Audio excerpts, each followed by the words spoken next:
अष्टादश पुराणानां मध्ये सर्वोत्तमं परं देवी भागवतं नाम धर्मकामार्थमोक्षदम्.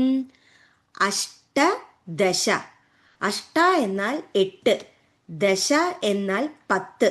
അപ്പോൾ അഷ്ടദശ എന്നാൽ 10ഉം 8ഉം ചേർത്ത് 18 പുരാണാനാം, പുരാണങ്ങൾ ഉള്ളതിൽ, മധ്യേ അത്യുത്തമമായിട്ട്, സർവോത്തമം, സർവം എന്നാൽ എല്ലാത്തിനെ കാട്ടിലും, ഉത്തമം എന്നാൽ ഏറ്റവും അധികം മനസ്സിനും ആരോഗ്യത്തിനും വാക്കിനും പ്രവൃത്തിക്കും എല്ലാ വിധത്തിൽ നമുക്ക് അനുയോജ്യമായത്, പരം, ഇതിനും അപ്പുറമായിട്ട് ദേവി ഭാഗവതം.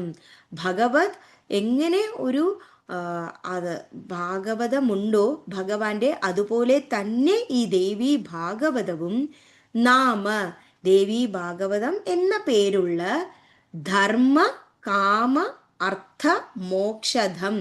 അതായത് എന്തൊക്കെയാണ് നമുക്ക് ഈ പുരുഷാർത്ഥങ്ങൾ എന്ന് പറയുന്ന കാര്യങ്ങൾ തരുന്നത് ദേവി ഭാഗവതം? ധർമ്മത്തെ തരും.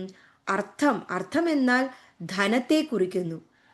കാമം, കാമം എന്നാൽ ആഗ്രഹം, അതായത് നമ്മൾ മനസ്സിൽ എന്ത് വിചാരിക്കുന്നുവോ അത് നമുക്ക് പൂർണ്ണമായി ലഭിക്കുവാനുള്ള ആ ഒരു അനുഗ്രഹം. മോക്ഷം, അതായത് നമ്മുടെ എല്ലാ ജീവജാലങ്ങളും ജന്മമെടുത്തത് ഒരു മുക്തി ലഭിക്കുവാനാണ്. അപ്പൊ അതുപോലും നമുക്ക് ലഭിക്കുന്നത് ഈ ദേവി ഭാഗവതം എന്ന ആ ഒരു ധർമ്മത്തിന്റെ പാതയിലൂടെ നമുക്ക് കൊണ്ടുപോയി എത്തുന്ന ആ ഒരു വലിയ പുരാണമാണ്. അഷ്ടാദശ പുരാണാനാം മധ്യേ സർവോത്തമം പരം ദേവി ഭാഗവതം നാമ ധർമ്മ കാമാർത്ഥ മോക്ഷതം. 18 പുരാണങ്ങളുള്ളതിൽ എല്ലാറ്റിലും അത്യുത്തമമായത് ധർമ്മം, അർത്ഥം, കാമം, മോക്ഷം എന്നീ പുരുഷാർത്ഥങ്ങൾ നൽകുന്ന ദേവി ഭാഗവതം തന്നെയാണ്.